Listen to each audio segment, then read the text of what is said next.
Hello, ladies and gentlemen. My name is Dylan, and welcome to the Dylan the Truth podcast. If you guys are new to this channel, I want you guys to subscribe to this channel and also click the thumb button. Support your boy. I'm gonna start off with talking about our Raptors, Toronto Raptors. I predict that the Raptors this season will do pretty well. I think they could go all the way to the NBA Finals. Um, my only knock on them, there's two things. One, they do not have a superstar. So it's going to be kind of hard for them to kind of get over the hump because now they're going to have to do things by committee, which is nothing wrong with that, but you always need a superstar in the playoffs. Every great team has had that. And, all the championship teams in the past, you can look at the list of teams, they've all had a superstar. That's the only thing I would say they're missing. And one more other thing that they're missing, I would say, is the big position, the center position. As you remember, last season in the playoffs, the Raptors ran into the Philadelphia 76ers. Our biggest threat on that team was Joel Embiid. Joel Embiid had his way with us because we didn't have the size to match up with him. So my thing about that is we just need a big that could contain him. We know we can't stop him. It's damn near impossible. That's never going to happen. But at least we could contain him, make him shoot a low percentage, and we'll be all right if we could keep everybody at bay. That's how I feel about the Raptors. So as far as my expectations for the Raptors, I expect them to go at least to the Eastern Conference. And if they could get past that, that would be even better. So that's how I feel about the Raptors. Now I gotta go down through the Eastern Conference. Now, last season, Miami Heat was number one in the East. Um, they had a really good run. Obviously the last possession when Jimmy Butler had the ball, I mean, he could have tied the game if he wanted to, but he decided to pull up for a three, which I would have probably done the same thing. Like, I don't blame him at all. Like, I'm going to go for the win. It's game 7. Everything is on the line. I'm going for it. But Miami, I feel they're going to take a little bit of a dip. They're still like one of those tough teams. They're going to play hard defense. Jimmy Butler is going to do his thing. I felt there was one player that should have stepped up when Jimmy Butler was getting a rest or maybe he didn't have it going, was Bam Adebayo. Bam Adebayo has been a disappointment last playoffs. I thought that he should have been the second option, and he clearly wasn't. He disappeared. It was actually Tyler Hero. And Tyler Hero comes off the bench. He's actually the reigning sixth man of the year. And he did his part, but then he went down as well, so that really hurt them offensively. But I feel, they'll be in the mix, but I thought that last season was their best chance to make it to the NBA Finals, which it didn't happen. So they could go to the second round, and that's as far as it goes.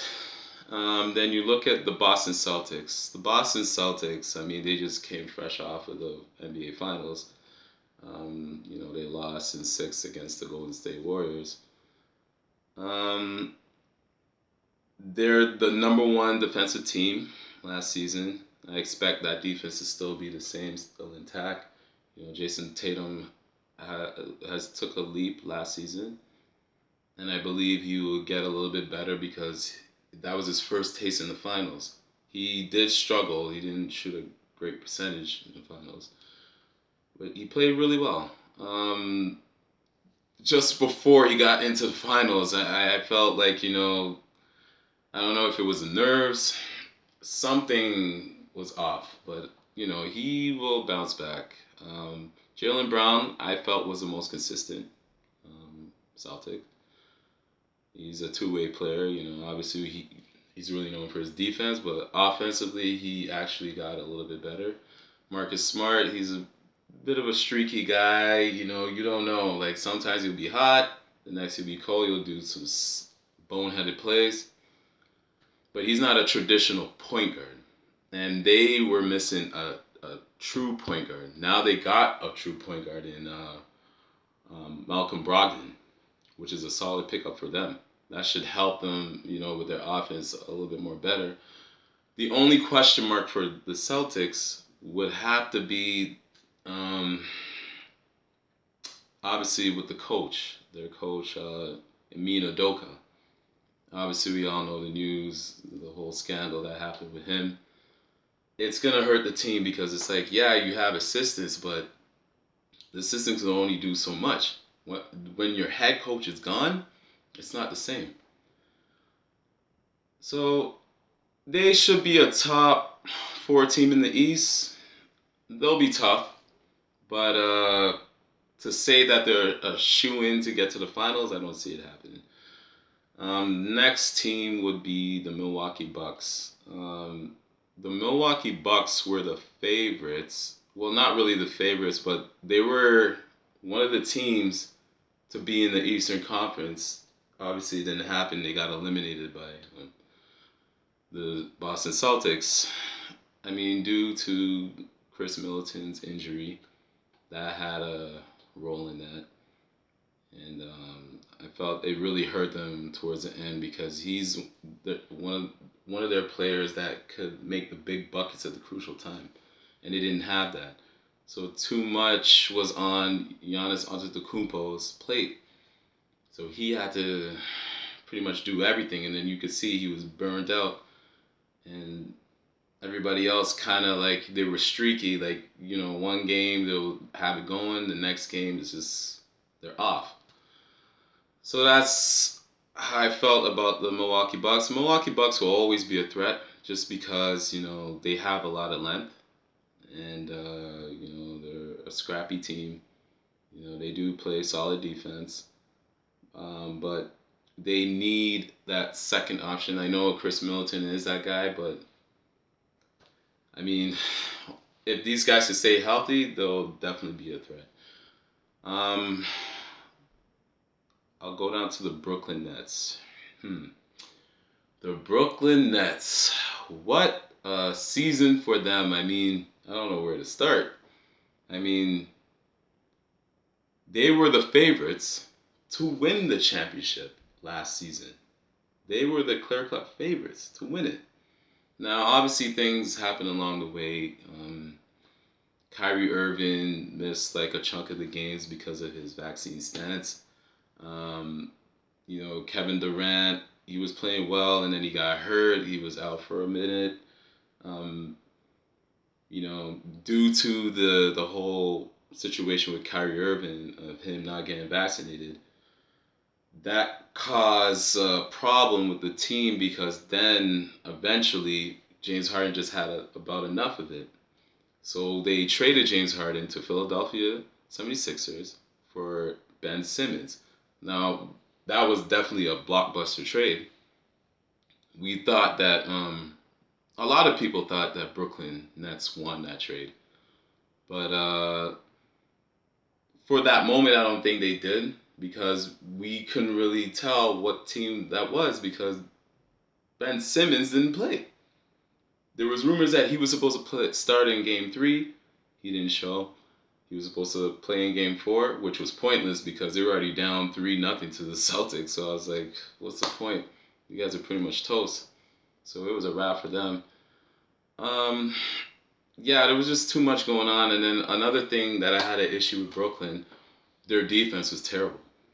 Like, offensively, they're really skilled. Like, of course, they could score with the best of them because they have, like, two of the most skilled players in the league in Kyrie Irving and Kevin Durant. And then if you know, minus those guys, I mean, the team is pretty much mediocre. And they're really thin on the forward position. So it's going to be a challenge for them defensively. Offensively, I'm not worried about it because, you know, they have the firepower to get it done. Then who's another team in the East? Chicago Bulls. I mean, they're a pretty young team. one of those rising team. I don't know. We'll see where it goes. I don't know if they'll take that leap. In my opinion, I think they'll still be sort of like the middle of the pack. But they're pretty good. DeRozan had an amazing season last season. Like he was an all star. Me being a Lakers fan, I was so mad that we didn't even attempt to get him. We decided to go with Russell Westbrook. Nothing wrong with Russell Westbrook. He's one of my favorite players, but I felt like the fit, like DeRozan was a perfect fit for the Lakers. And for whatever reason, they didn't make that trade for him. So, but DeRozan, he had an amazing season. The Chicago Bulls were pretty good. I don't know the situation with Alonzo Ball. Like Alonzo Ball, I feel could be one of the best point guards in the league. He just has no weakness as a point guard. He could shoot the ball really well. He could facilitate. That's his strength. He could rebound for a guard. His perimeter defense is really good. I mean, he has no weakness as far as like the point guard. So yeah, I feel they'll be the middle of the pack. That's how I feel about it. But those are like the teams in the East that I feel like are like a threat to the Raptors. So, but still, I believe in the Raptors. I believe the Raptors could go all the way. They have all the tools. It's just hopefully they could stay healthy throughout the season, and they could land in the top 3 in the East, and they should be fine. That's my take on the Raptors and the rest of the East. I would go down the list with the rest of the teams, but they're kind of unpredictable. I don't really know if Charlotte would make a leap. I don't know if Indiana's going to do much in the East. Who's the other teams in the East?